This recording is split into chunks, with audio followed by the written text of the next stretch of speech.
you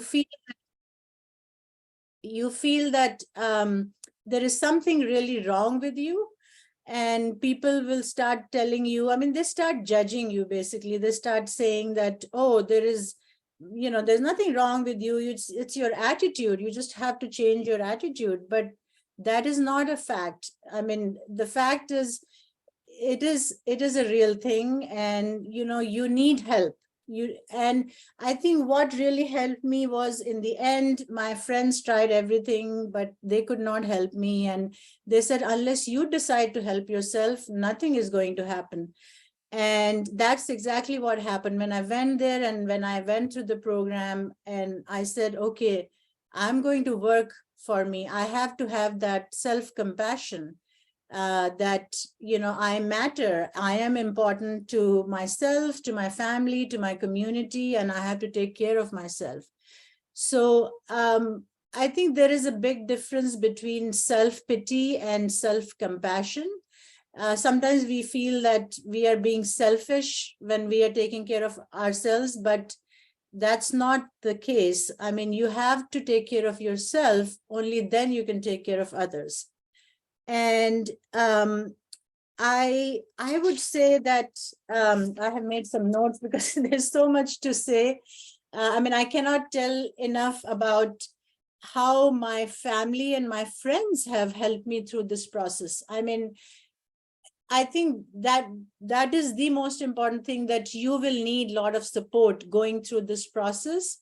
And I'm so lucky to have such a community. I mean, our Indian community is that way. I mean, it is wonderful to have such support. My friends were, helping me. They were bringing me food. They were taking care of a lot of things for me that I could not do. So it's very important that you have to have that support system behind you. And I wish I had known that there is professional help available, and there is hope. I don't have to suffer alone. And, I basically just have to reach out. And if you have mental health, if you don't have mental health, you don't have a life. Basically, that's what was happening to me. And no one can do anything to you unless you decide to take it in your own hands. I mean, people would tell me, take control of your life, take charge. And I did not know how to do that. So when I took the professional help, they taught me a lot of skills, how to deal, how to deal with my emotions. I mean, we all have ups and downs in lives, and, sometimes it's very hard to deal with certain circumstances. But there are skills, there are ways that you can train your mind. I have been doing a lot of yoga, meditation, a lot of breathing exercises. I go for walks. And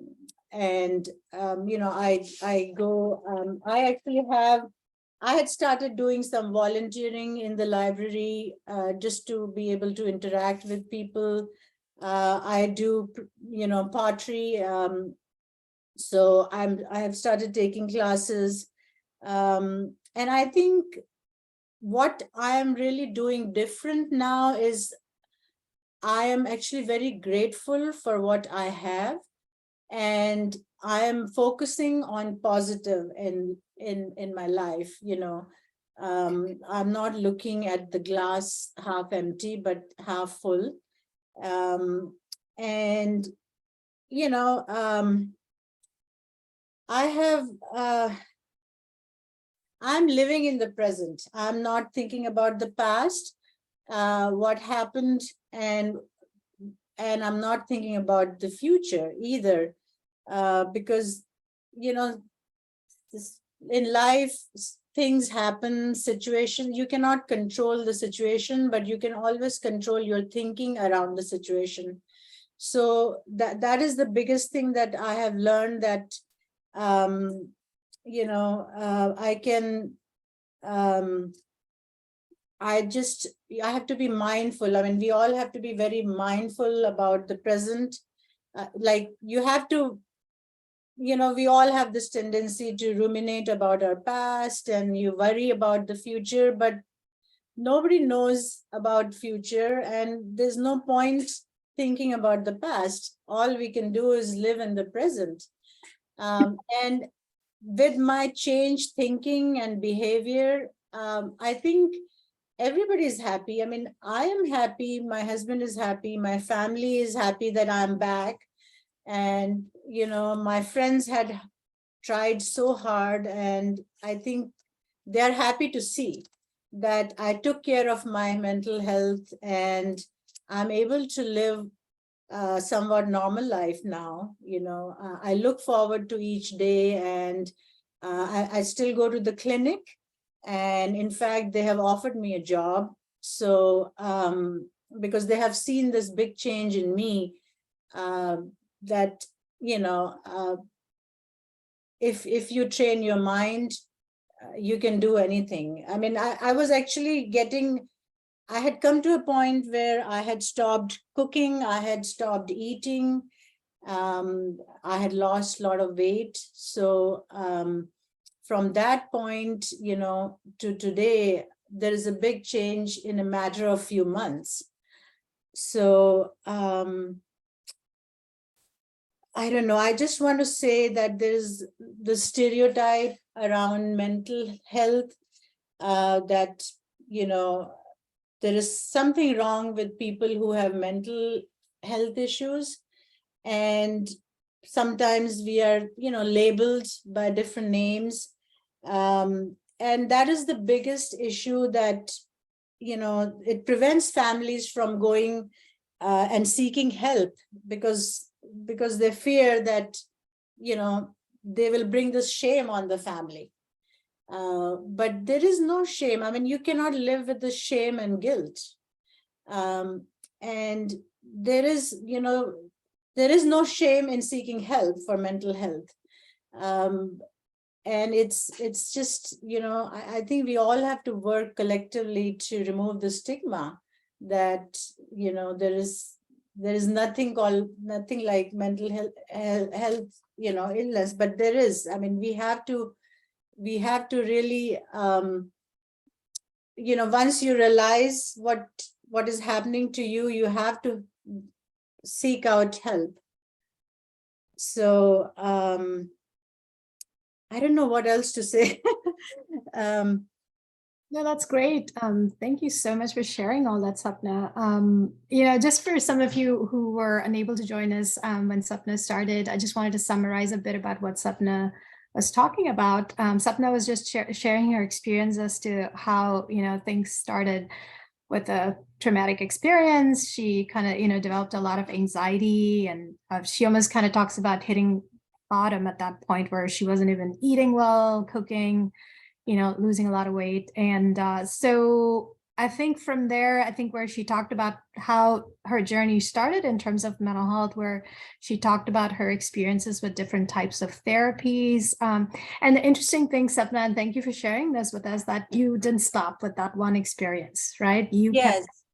Yeah, that is another thing I really want to emphasize, that this is not, one size fit, for all. It's, you have to find the right therapist, and, you shouldn't give up just because you didn't have good experience with one therapist.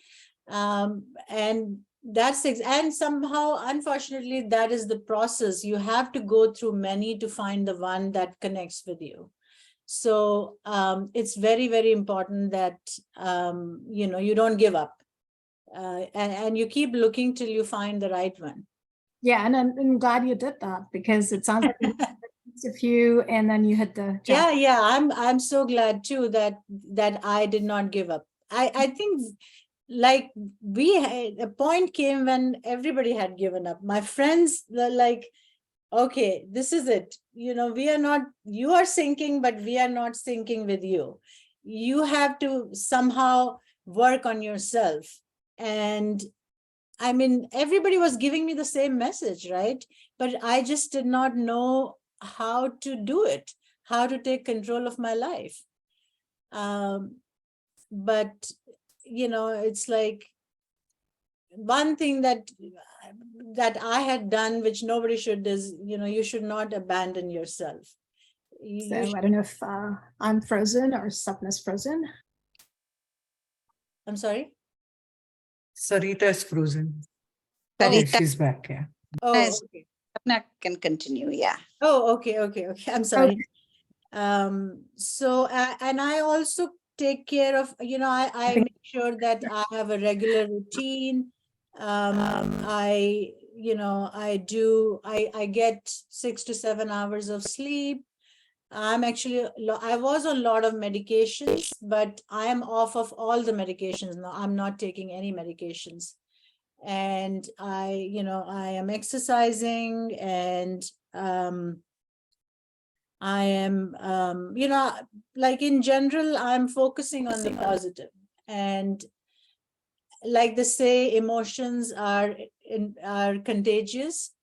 If you are happy, people around you are happy. If you are sad, that's what happens, So I think that's very important, that to look at the positive side of the life, and be grateful for what we have. I'm still working on my communication skills. Like, I have not talked to a lot of people, my friends in India, my relatives in India. Now I make it a point that I call every weekend somebody and, talk to them and tell them that, hey, don't worry about me. I'm in a better place. And, I just want to tell everybody that there is help available. You don't have to suffer. And, it's, especially after COVID, we are all dealing with a lot of mental health issues. And we never really talked about it openly, but I see people are opening up more and talking in general more, because there is a need. It's very important. I mean, they are even talking about starting something in schools.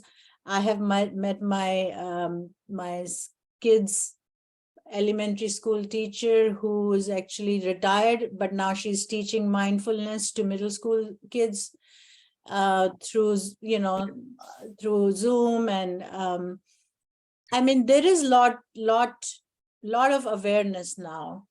And I don't think people are looking at this with such a taboo. I mean, they're openly talking that, oh yeah, I mean, there is a need for this. And, we can all collectively change how we look at things, Yeah, and you had also talked about how, if you had known before you got ill that, there were all these professionals that could have helped you, you probably would have gone in sooner and got the right help. So I think that's where the whole mental health awareness piece comes in, and, educating people and letting your friends and family know that and of course, like us, and in a different state, know that there are all these options. Although in Washington state, we do have a few partial hospitalization programs. We don't have as many as you probably do in California. And for people that don't know what a partial hospitalization is, it's basically where you spend most of your day in doing inpatient work, but end of the day, you come back home to your family. So you don't stay in the hospital at night. right? It's an outpatient therapy. Yeah. So it kind of works really well for a lot of people, especially students or family or people that don't have really intense needs. Like if you're suicidal, obviously they won't send you home if they feel like it's a threat. But yeah, if you're able to keep yourself safe, and they definitely, recommend that kind of treatment for a lot of people. Sapna, the other thing that you had touched upon, which I thought was also a very important point, was the importance of kind of, giving yourself the oxygen mask first. Like my favorite example, slide, what do? You put the mask on first if there's an emergency, and then you take care of your, kid or whoever is in your lap or whatever. I can't tell you how many people have given me that example. All my friends have said the same thing, that you put the oxygen mask first on your face, and then you put on the other person. And it is so true. It is so true that when I was not in a good state, I could not do anything for others. It is very true. Yeah, and I think when we had first talked a few days ago, you also talked about how emotions were contagious, especially with the people around you. And when you started feeling better, it kind of translated to people around you as well. Right. I mean, I'm able to do a lot more that now, with my husband, with my kids, we have better communication with each other. Because, sometimes it comes to a point when it becomes very difficult to communicate with the person if the person is not talking, and people are like, okay, that's it, like I was literally pushing everybody away by not talking to them, like, my family, my kids. I mean, I was so afraid of losing my friends. My husband would say that, can't you see that you're pushing your friends away? And I could see that. I mean, I knew everything was wrong, but I just did not know how to fix it. I just did not know. And my friends tried their best. They came with the best intentions. They gave their opinion, but I was getting very confused in the process because, I mean, they're not professional, somehow we have never learned those skills. They were just saying whatever they have seen in life, just personal experience. And they were giving the same message as my therapists are giving me, but it's just the way they train you, they teach you these skills that makes all the difference. Sure. Yeah. And I think that kind of brings me to the question of, because you talked a lot about the social connections in your life and how they played a big role, right? I mean, starting with your immediate family to your friend circle in terms of helping you take that first step towards treatment. And I think, yeah, that is a truly significant piece. And, just kind of curious, like, what would you say, hey, if a friend wanted to help you, how would you suggest they go about it? Like, without, kind of making a point of like saying how you're a patient, I don't want to get involved with you, but just kind of being there for you. How could they help you or be supportive? Like, if you had a suggestion to make to somebody who might be wanting to know, how can I help a friend in need? Oh, if somebody asked me, Yeah, like if somebody said, hey, based on your own experiences, what would you suggest I do if I saw a friend, like, for example, the people here today, if they felt like there was a friend that needed help, what could they do to move forward? Or what would you suggest based on your own experiences with how your friends helped you? Well, first of all, don't leave sight of your friend who's going through the hard time. And that's exactly what my friends did. They never left me. No matter how difficult things became, they were still around me. They were still trying to reach me. They were still trying to call my friends, my family, and, they were all rooting for me. So I would say that, be with that friend and suggest that maybe professional help will be the best place to start, from. And I mean, we are all there for you. We can be your big support system, but the help you need is, you need professional help to understand yourself better, how to take care of your emotions better, and, just how to take care of your own needs. Nobody knows that, what your needs are, really, only you know. And it is very important to take care of your needs. Don't be hard on yourself. Don't blame yourself. Don't shame yourself, because, there's no truth in that, and there's no point in doing that. If we have a cut on our hand, we go and see the doctor, right? And everybody can see what is wrong. But when you have a mental health issue, unfortunately, nobody can see that.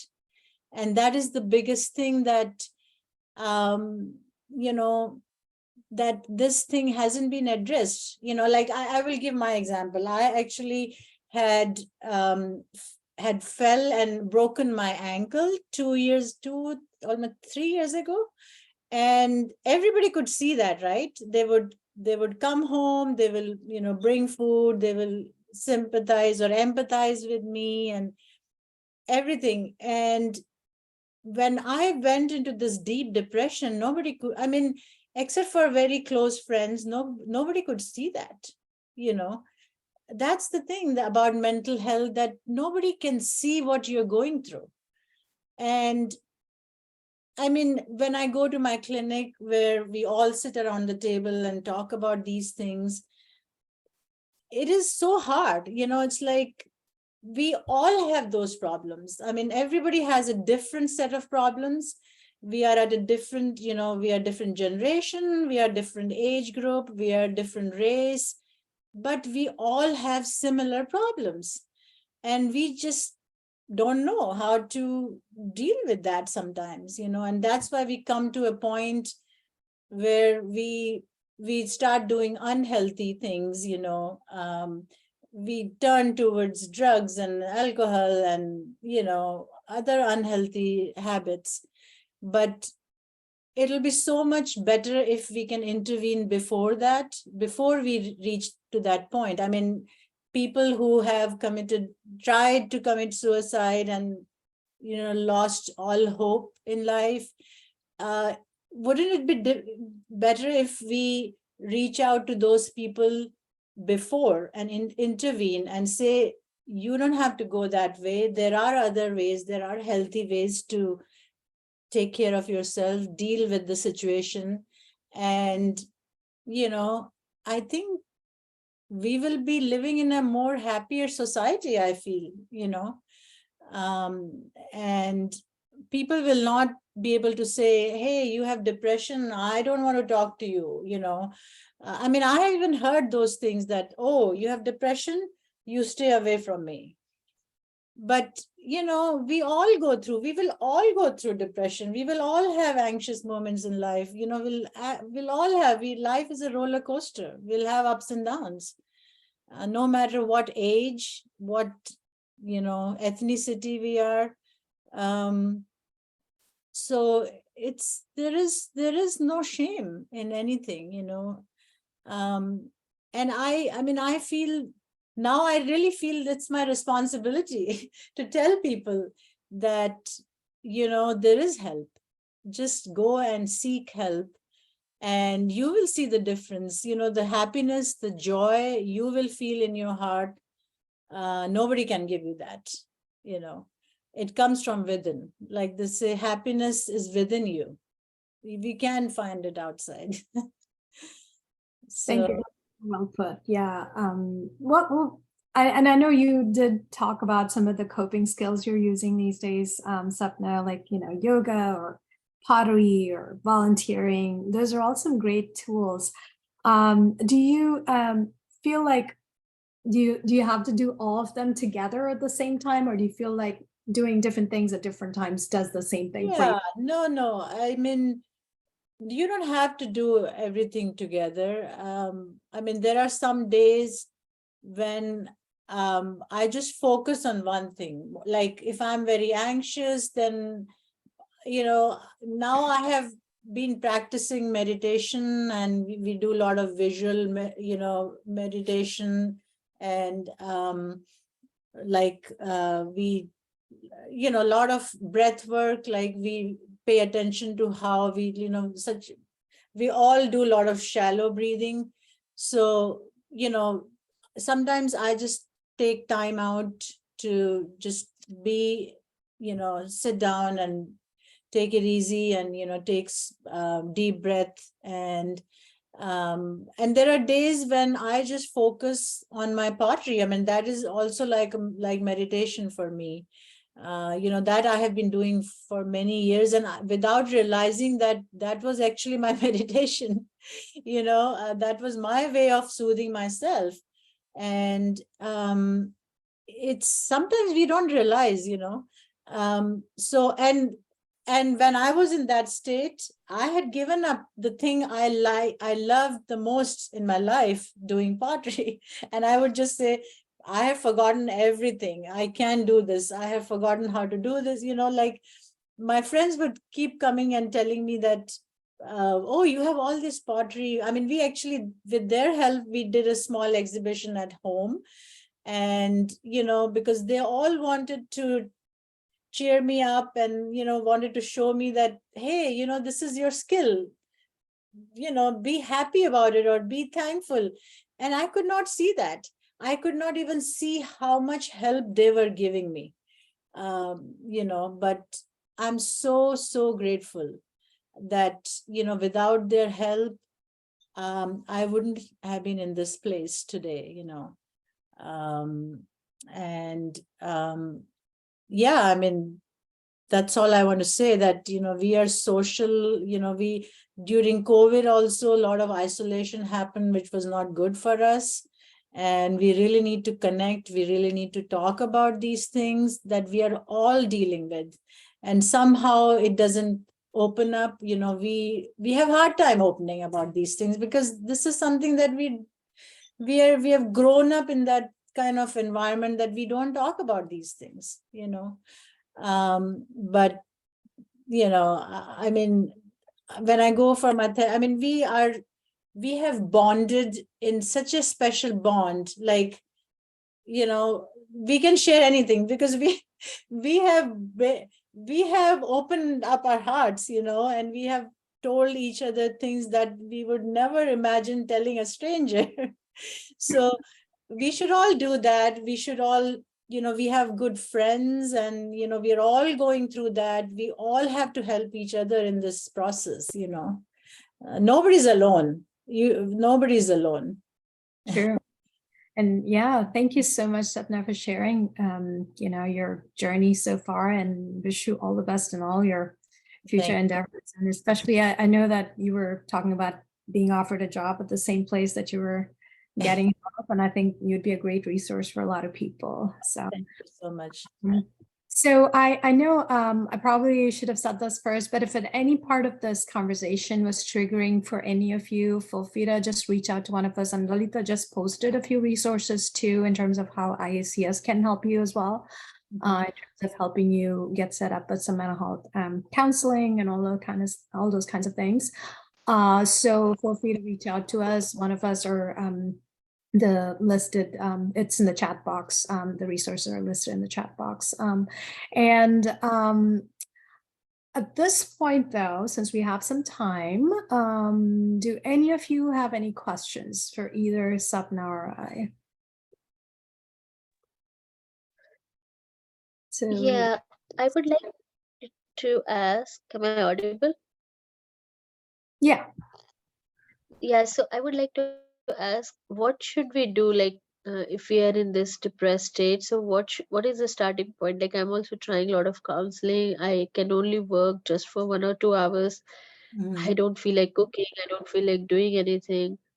So, how to bring back? I'm trying everything possible, but I'm on a slippery road. Have you tried counseling, or you're saying you're doing counseling, right? Yeah, I have tried. My day is not structured at all. I don't know when to eat lunch, breakfast, dinner, all these things. Like, so how do I bring myself back up? So which counselors you have, doctors help you took? Yeah, so, unfortunately, sometimes even your doctors cannot suggest. I would say that what I have experienced is sometimes group therapy is very helpful, because there you share your experience with a lot of other people who are going through similar trauma or, experiences. And what was happening was, when my friends would come and say, oh yeah, we understand what you're going through, and I would say, how do you know? You are not in my shoes.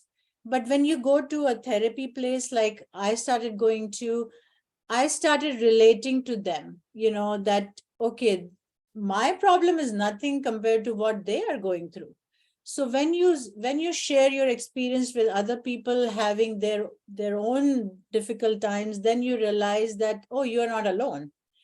And I would say the most important thing is you can never focus on yourself when you are at home taking care of 100 different things. You get distracted by so many things that you have to take care of that you can never take care of yourself.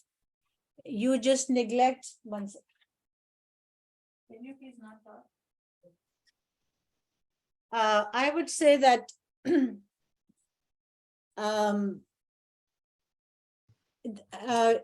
this PHP program really works because it takes you away from home to a place which is safe place where nobody will judge you. You can talk about your problems all day long. You can hear, a lot of people will suggest you. I mean, we all get together and we brainstorm about somebody's problem. Like, we will talk about it. We'll talk about a subject, for example, courage, and then we'll all, relate that word to our life. Like, when was the last time I showed courage? And then, and then if somebody is not able to do it, then we will all give some tips and, or we will try to show them, oh, this was courage. When you did this was courage, but you could not see that yourself. So the magic of group therapy is, what you cannot see, others will show you. And therapists are doing the same thing, that, that sometimes we don't understand ourselves very well, our emotions, especially, we haven't dealt with difficult emotions sometimes. And so you can start with either you can through word of mouth, you can find out any therapist in your area. If you connect better with an Indian therapist, go to Indian therapist. Maybe find out about any PHP programs that you might have in your community and try going. And my suggestion is, just don't give up. It's going to be very hard. It's going to be overwhelming for the first couple of weeks. And you would wake up and say, I don't want to go today. I don't want to go today. But just show up. Even if you don't understand anything, just show up, just listen to what others are saying. And you will not even realize a day will come when you start taking all in. And that's exactly what happened. I cannot even pinpoint a day when it happened, but it started happening slowly, that I could see myself transforming. And so my suggestion is, yeah, go to PHP, stick around for at least 2 weeks, and be open. That is the number one thing, that don't close yourself. It's a safe place. Be open. If you really want to unburden yourself, that is the place to do that, because they are professionals who are helping you. They are going to help you take through the journey. I mean, every week we have a goal that we want to meet. We have skills that we want to work on. We have interventions that we do in order to get that skill. So, and the whole family works together. I mean, this program involves my family. We have family meetings and we are all on the same page. We want to make sure that, we are, so my therapist calls home, and then, my sons and my husband, we all get on the call, and she makes sure that I'm getting the help that I need at home as well. And I cannot tell you how much difference it has made in our lives, that we communicate so much better. We plan things for the weekend. I know everybody has busy life, but it's so important to keep connected as a family also. And so, we have started doing that more, because as kids grow up, they have their own lives, but still we need that connection. We still need our kids you know, in our lives, and they need us. So, yeah, I mean, I'm sure there are programs like that, you know, wherever you are. Are you in Seattle? Hello? Yes, I am in Seattle. And is PHP partial? It's called partial hospitalization program. I think Yeah. Dr. Saritha will probably can Yeah. tell you more about it. So Pooja, yeah, PHP is partial hospitalization. Oh, can you? Okay, am I frozen again or? Yeah. You're back, Sarita. Yeah. Sarita, Okay, you're I frozen. think I'm back. I Yeah, can you're see you back. guys again. Mhm. Okay, can you hear me now? Yes. Yeah, so yeah, partial hospitalization program. There are a couple of places in Washington State that have partial hospitalizations. I think Fairfax was one of them, and Overlake also has a partial hospitalization program. So you could definitely reach out. And like, you know, Sapna was saying before, you know, sometimes you might have to try a few different types of therapies to see what fits you best. Because I know you mentioned that you are doing therapy right now. But sometimes the type of therapy that you're doing right now may not be the best fit for you. So you just have to sometimes, unfortunately, try out a different kind to see if that might be a better fit. And partial hospitalization is definitely one of those options. But again, the PHP programs do need a referral. So I don't think you could directly go get in. So you can definitely talk to your primary care doctor and or your therapist that you're working with, just because there's limited availability. There are not very many programs here in the state. And the other thing too, Pooja, is sometimes therapy alone is not enough. So you might need medications to help you, you know, a little bit initially. So you might want to even address that issue with your doctor, or maybe even see a psychiatrist to get that process started. Because what happens is when your body is extremely either depressed or anxious, sometimes therapy alone may not help, just because you need to get out of that funk to actually be able to process things in therapy. Because if you're severely depressed or anxious, sometimes you will not be able to understand what's happening in therapy either. So that's a big step too in terms of trying to get help for yourself.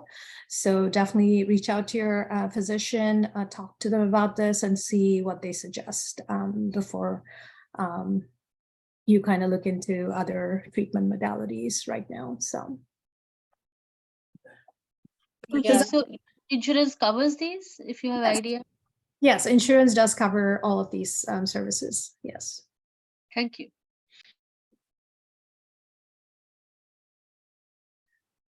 Any other questions? Hi, Saritha. I did have a question for Sapna. Sapna, that is just amazing, inspirational story. You're very, very brave. The question I had is for friends that want to help you. I think Saritha asked a good question, and she said, "What is it that we can do to help somebody that is, you know, that we know is sad?" But my question is, and you answered that beautifully. But my question is, what is it that a friend should not do? Is there something that they say or do that is really hurtful, Yes. you know, and patronizing, right? You don't want Yes. anybody. Yes, go ahead. Okay. That's really interesting that you asked that question. I would say that one thing that we are very good at is we start judging people. So I would say that, you know, don't judge anybody. You don't know what they're going through. And just be, you know, if they are saying something, just listen to them first. And they don't need sympathy, but they do need your empathy. You know, you can empathize, you know, try to understand what they're saying, but don't judge them, because, you know, you don't know what they're going through. And try to help, whatever help you can help, like my friends were doing everything. I mean, they were, calling and checking on me and bringing food for me. And, it's, yeah, I mean, I think friends are so essential, I mean, you cannot do without friends and family. So you are a very important part of that person's life. And I think best thing is, just don't judge them. I mean, sometimes people don't realize that they are trying to help, but they are saying in such a biased way, certain things. And I don't think that's fair, to anybody. But I think it's a human nature. We all do that. We judge people. So that's one thing I would say, that don't judge them. I don't know what else. Yeah, I mean, yeah, you need friends. I mean, this kind of situation, I don't think I could have survived without my friends. They were very much part of my journey, very much. I guess I'm hearing you say, if you don't know what to say, don't even give any advice, just listen, right? I think what you're saying is listen and just let the other person have their day, let them talk. And if you want to help practical ways. Right. Go out for a walk with a friend, take them out, Absolutely. do something practical, because that is easier to do. Yes, right? Cook for friends, you. yeah, were coming and taking me for grocery shopping because I couldn't do it myself. So yeah, I mean, you are absolutely right that, and just tell them, go get help, professional help. That, I mean, I know I can help you in other ways, but I don't know how to teach you skills. I don't know how to help you there. Unfortunately, you have to find your own way how to deal with it. And there is help there, and there is no stigma. Just go and get some help. In fact, somebody called me. She lives pretty close by, but she's in the same situation. She's not able to drive, and she's very, very depressed. And I think her husband is also mostly out of town. So she said, I cannot even drive myself. And I was just telling her, ask your friends to help you there. Maybe they can take you, and just for a couple of weeks, maybe. And then you will be in a condition when you can drive yourself. I mean, I know people drive from far to attend this program, which starts 8 o'clock in the morning. They're coming from like 1 hour drive, but they're making that effort. So there must be something they're getting out of that place, right? So yeah, I'm sure there are ways to help out. And but I think that was the best advice I ever got. Go get professional help. I have a question. Yeah. First of all, Sapna, thank you so much. My goodness, what a powerful story to share. I appreciate your openness, and it takes a lot of courage to do that. Thank you. I do want to ask along the same theme that somebody just posed the question of what should you not do. I was wondering, were there I mean, you've talked a lot about how friends were really, really helpful, but were there instances where people said, I find, I mean, I have a more of a physical, limitation. I have severe knee arthritis these days, and I find people are very quick to tell you what to do without even knowing, what ought to be That's done, human or nature. knowing. Yeah. Right. So I was wondering, I mean, did you encounter any of that? Like, what were Not people telling you that you really. made you frustrated with? I'm trying to think. I'm really lucky that way. That I mean, I was not, I mean, I don't know. The other thing I learned about is having boundaries. I know a lot of people say, hey, this is an American concept. No. But sometimes, you have to make boundaries around yourself and what you're letting in and what you're not letting in. It's totally up to you, and sometimes, it happens with friends, that it's hard to make boundaries sometimes, so I would say that, yeah, just,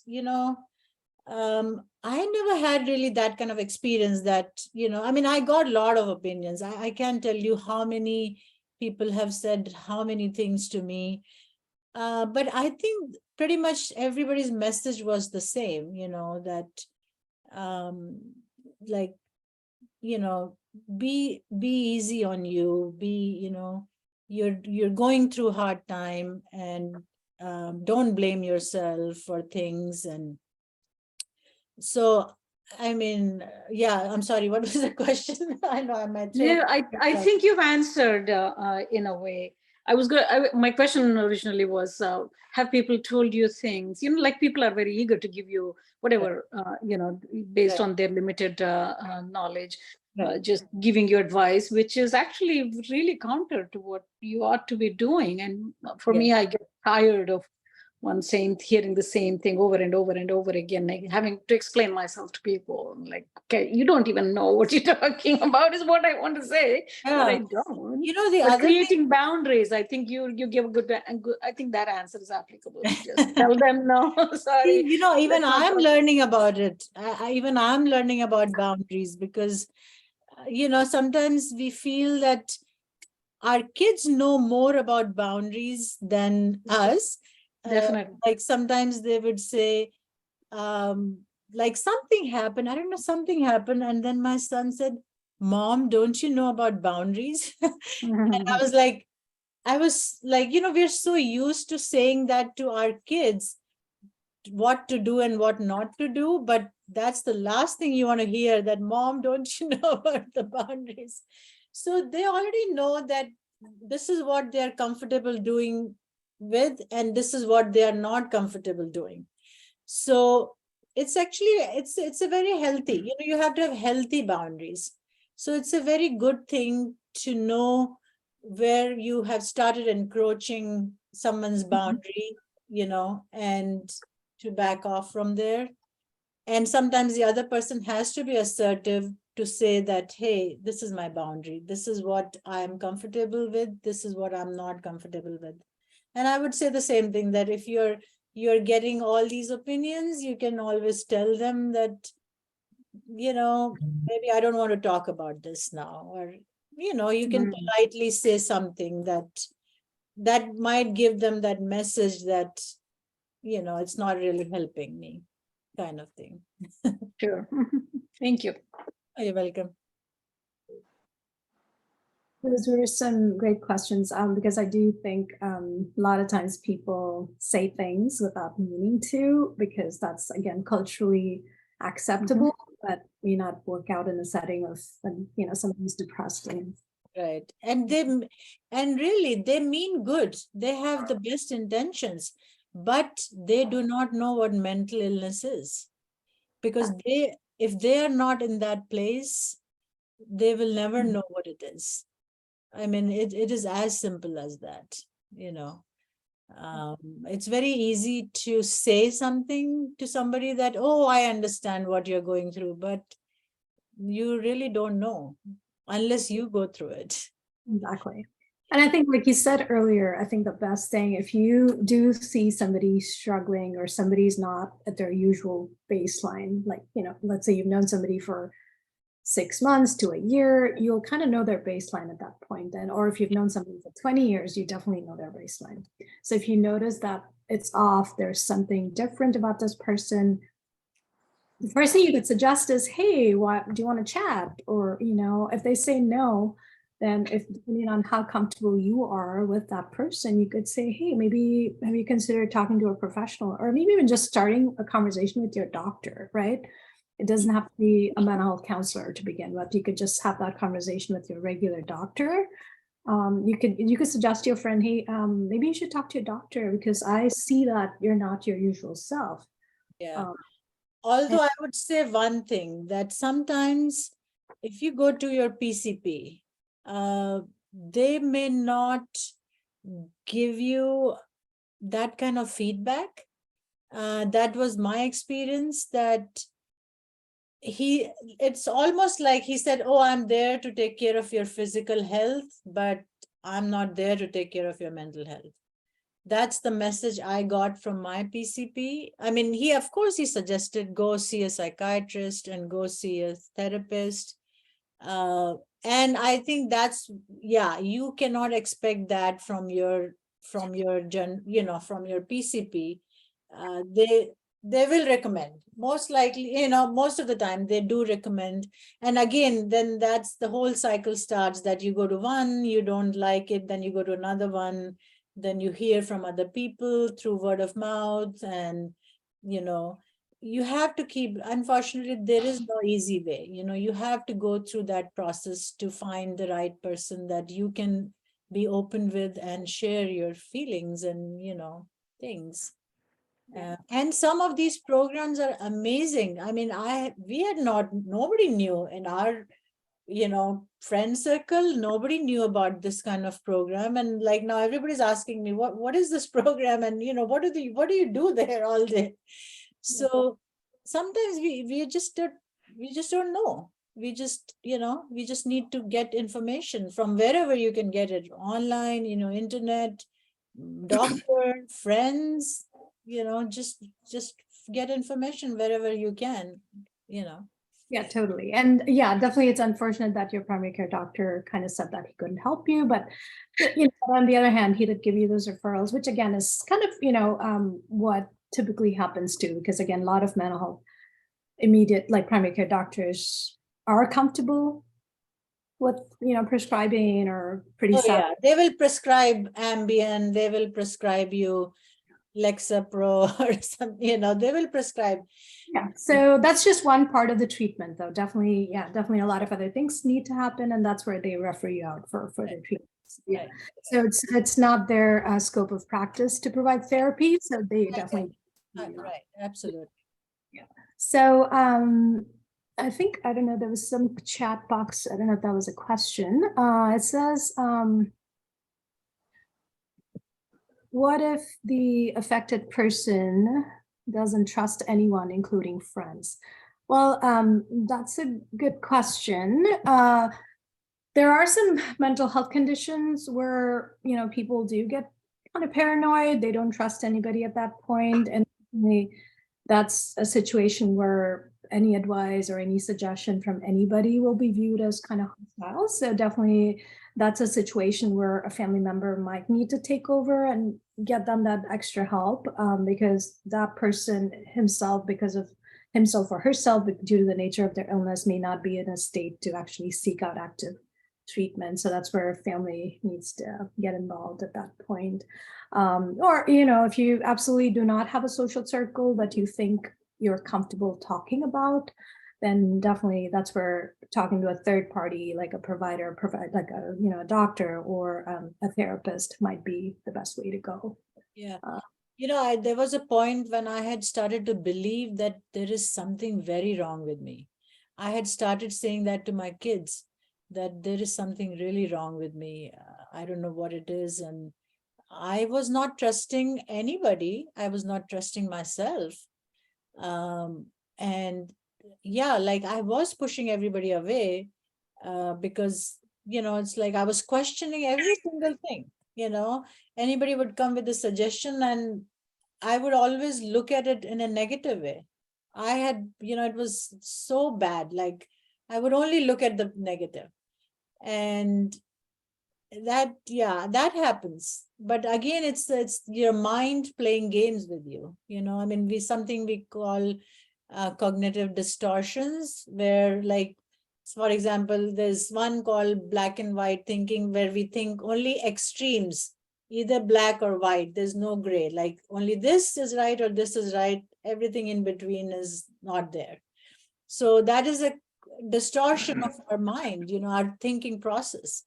And that's not a fact. And so you have to check the facts first, before you go there. And I mean, there are so many distortions that our mind creates, and so we have to be very careful. We have to be aware of those things. That it's not. There's nothing wrong with me. It's just, my thinking has to be changed. That's all. May I ask a question? Yes. Yes, Yes. please go ahead. First, I want to thank Sapna. Thank you so much of telling your story and experience when you went through all it. And I'm sure this is going to help a lot of people, and many people already asked you questions about that. My question is, maybe Sapna can answer, or Saritha. When somebody is in depression, the close family or close friends can start noticing, and maybe then start suggesting what to do or whatever empathy and they can give. But before it starts, only the person who's going through something will know that something's going to happen. Mhm. Is there a way to, judge that? I mean, by family or close friends, if something is not correct? Because once it is there, it's already had happened. Right. So I am kind of pondering, if we knew it's going to happen or something is not right, maybe it can be stopped. I don't know that. Yes. Maybe Saritha would know that better. But that has been really throughout the talks that she went through such a traumatic time. Mhm. She feels something before it happened that this is going to happen, or some event, some incident, or some old from previous experience in Yes. life. Something starts bothering. Yeah, something like a How to trigger crack, how that to- triggers that emotion, that depression and anxiety. There is always an external factor that can trigger any situation, can trigger that kind of that's like a stimulus that it'll trigger that emotion in you. And I can say that I have seen, when I was depressed, our younger son, he just graduated from college, but he lives close by. He was actually sharing his house with his friends, and he would come home very often, and he had started to show same symptoms what I had. Like, he would not speak, like his volume had gone low. Again, he was just looking at the screens. He was not making eye contact.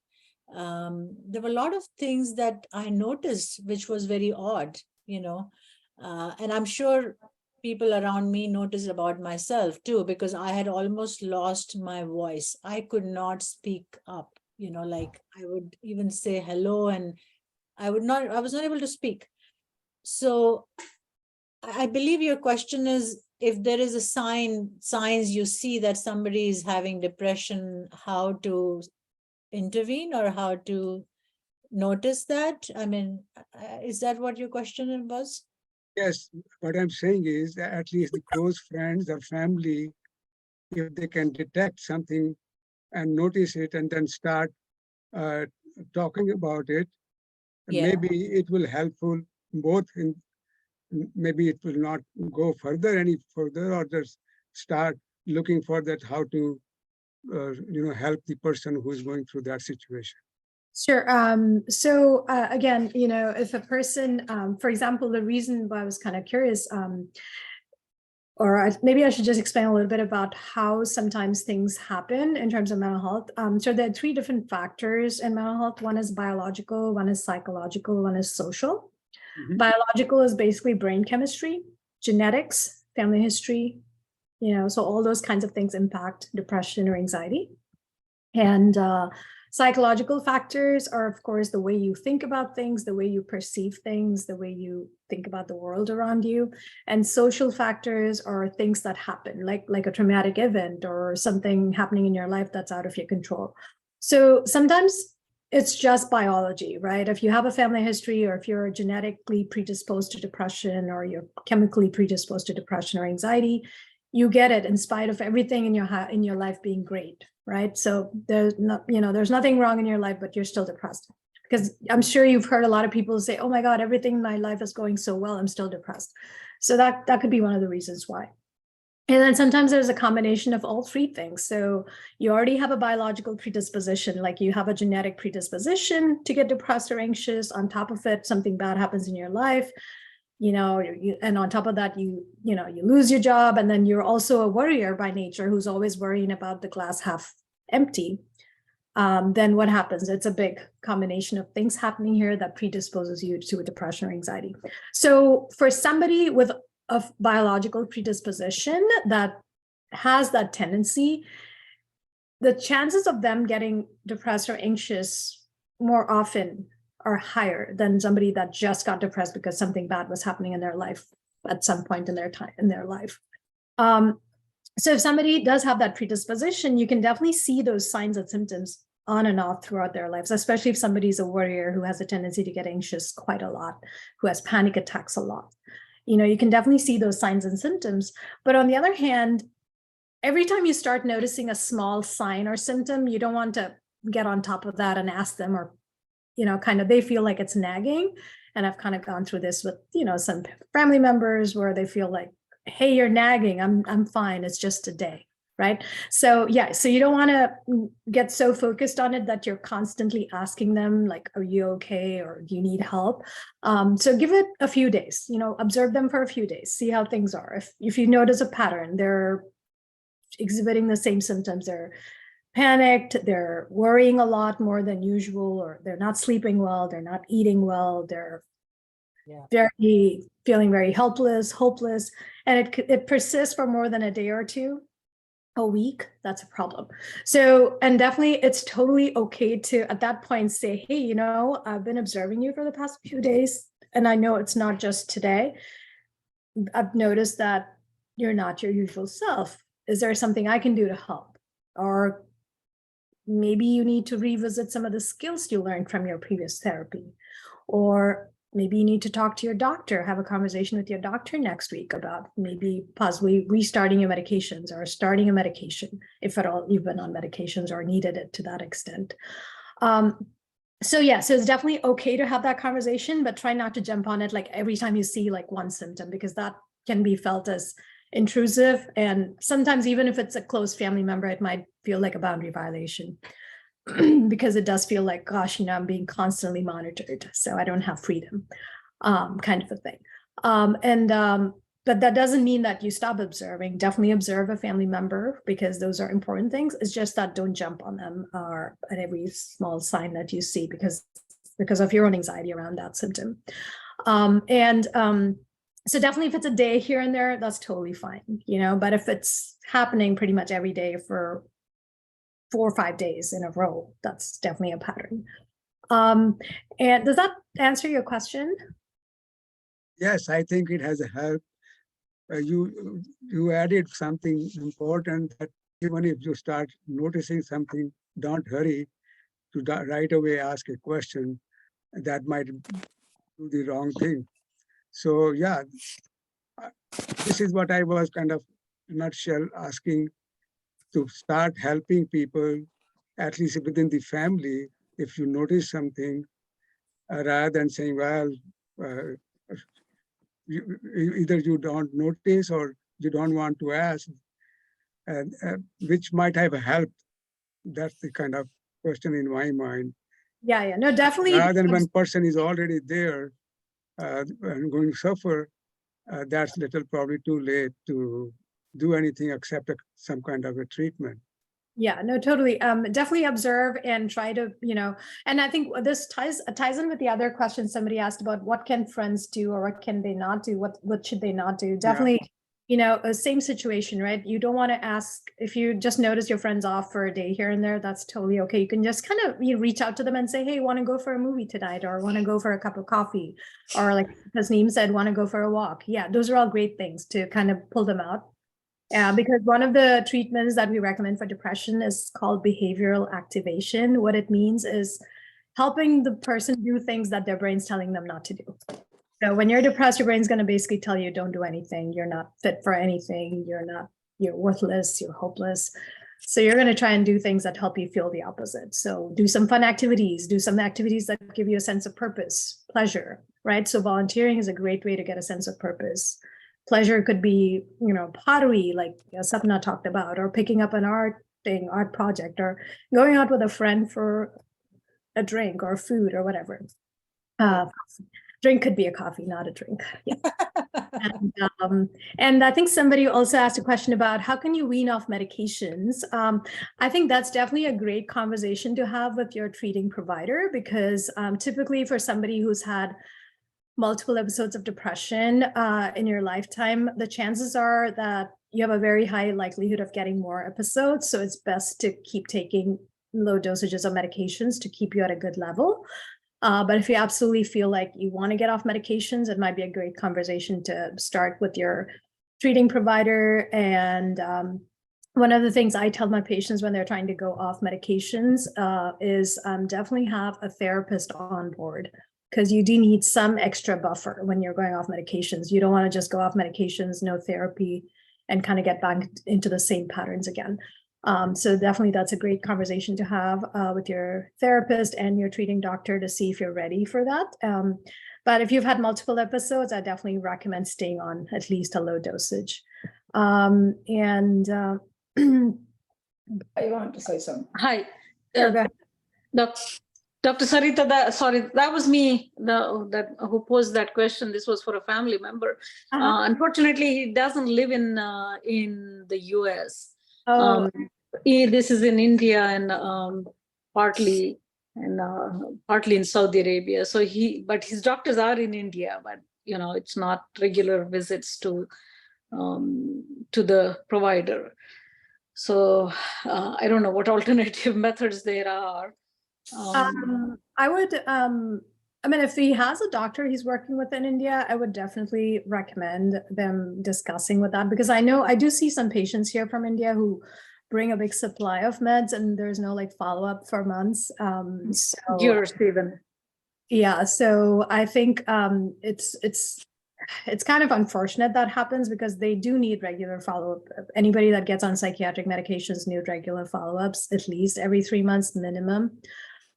So yeah, your friend definitely needs to have that conversation with whoever is giving him those prescriptions to see if even if he doesn't have a therapist, at least they should have that conversation. And if they absolutely feel like they're having side effects from the medication, then yeah, they can definitely try going off to see how they do. But again, it all depends on how bad their mental health is and what they're getting it treated for. Right. This is a family member actually. But my question is, should he, if the provider isn't reducing the medicines, should he be working in conjunction with for behavioral therapy and that kind of thing? Excuse me, Asma, sorry to interrupt you. Oh. We also have a senior who's been wanting to share something. Sorry, okay. Krishna Auntie, we just have about 4 minutes, so I guess you can go ahead. Thank you. Thank you. Hello, Sapna. This is Krishna Sareen. You are Sapna Sareen. I don't know, must be somewhere. Yeah. Welcome to the forum. It's a small world. Welcome to the forum. Yes. Kudos. You opened up so very much. I'm the same way. I have up and downs in my whole my whole life. Look, I have gratitude. Oh my God, how can I? Gratitude journal. Oh, nice. Any book on this subject, wherever you go, wherever you are, the very best book. If you have read this, really, Power of Now. I'm just saying, why, like you said, some people, they don't, everybody goes through. The number one fact, I think I'm a very, very bad, worrier. I worry too much. since I was a kid. And also, not I'm bragging, people who have depression, anxiety, they have passion. Any kind of, because they hear something bad about somebody, they will dwell themselves. And that worry also take you in that spiral that you can't stop. Like Pran Bhaiya asked, how can you help? And like I go through that and I try myself to get into that position, right? Not to let it loose, but it happened. You must have experienced that as well. So also they call it like ants, automatic negative thoughts. Nobody wants it. And then number one question is to Saritha, Dr. Saritha too. People say, oh, share with your family, share with your friend. It didn't happen to me, but I have heard from other people. They say, oh, there's somebody, oh, my son is calling on the phone from outside. I'll talk to you later. People do that. It's true. You have true friends, you have true family, but sometimes people, they say they want to hear happy Exactly. right? And it's true. I think from my experience, though it didn't happen to me, I have been going to IAW almost 4 years. I moved from New York, kindergarten teacher, and I have my own magic circle, like you were saying, in my kindergarten class. I created that. So all the children, they will open up. Why are they crying? What happened? And their mother said something. And it was so much fun. Once in a week, I thoroughly enjoyed it. So that's the best thing you said, friends and family. And I'm so thankful to IAW, to everybody. I have been part of everything, but still there are points, there are happenings, it happens, right? That's what my thing is. Everybody has it. People don't want to open up. Like stigma, oh my God, something is wrong with you. And even I have beautiful 3 children, and they always, I talk to you, we like text to each other, and I have all the tools. I always tell my daughters, you can tell from my face, my husband, sometimes he said, oh, what did you think about now? Your daughter or your son or yourself? So these things, and I'm a firm believer in God. So sometimes they make fun of me. You believe in God, which is the God that is giving you this kind of suffering, right? So my experience, like you said, positive, positive, positive. Sometimes it fails. It takes lots of guts. It takes so much pain. And then some physical pain, I too go through this, and then don't go to IAW because of my physical pain more. But I opened up always. So God bless you and stay on this path. Thank you very much, Nanda and Lalita, and thank you very much, everybody. Yeah. You Thank brought you, a very Krishna important aunty. point that to have the journal, Yes. gratefulness. That's my life. Yeah, that's because I that's think, true. and yeah, that's another thing Yeah. that we are, Yeah. we Yeah, have been teacher. taught Yeah. to write, grateful things, like Yeah. 3 grateful things of the day. Yeah. And I mean, that really sums up your day, that, oh, there was so much good in my day that, that I did not notice. But when I sat down to write it down, that's when I noticed that, oh, this was so nice. This was so nice. I mean, sometimes these little things make such a big difference in your life, So You yeah, are a different person. You are a different human being, like you explained very well. yes, you become Only a person. Oh, I understand you. Nobody can understand, and I don't wish anybody ill. But everybody goes through that. But some people say you are weak because, oh, if you believe in God, but that's what it is. You keep yourself thinking positive, but still those ants are with you. They always run around, right? Negative thoughts. things So, will always happen. Yeah, I mean, there will always be. thank you. God bless you. Thank you I, for sharing I your want, experiences too. Excuse me. yes. Just 1 minute about a boy who cleared very well. He passed his 12th board in with a very good percentage, and probably he didn't choose the line that he chose. It didn't suit him or something. He is in a condition now, and he keeps himself locked in his room won't talk to anybody, won't talk. And when as his dad comes, he won't talk in, he's just keeping to himself. And I think how to handle such people who won't talk, who won't come out of the room. He keeps writing. Now, this is the third year. And we all told him he should change his line if he doesn't, if he's not happy with that. But he will refuse to go to a psychiatrist. And I mean, some kids are very difficult to handle, I'm sure they are trying their best, but he won't come out of his room. So I think Anama auntie, we can talk this offline. Yes. Yes. Yeah, I think I want to be respectful of everyone's time here, and especially our guests Sapna and Dr. Saritha Reddy. So we are 3 minutes over already, so I apologize for that. But I really want to thank you, Dr. Saritha Reddy and Sapna, for coming to this session, and I'm sure you have inspired many people, and this conversation doesn't end here. It will continue because I can see that people have more questions and more comments, and we will have another series for everyone who wanted to contribute and could not. But for now, we will wrap up this session. So thank you all. Thank you very much. Have a great evening, everyone. Namaste. Namaste. Thank you, Nandaji. Thank you. Thank you, everybody. Thank you, Nanda. Thank you so much. Thank Bye. you. Bye, everyone. Bye-bye. Thank you, Nanda. Bye.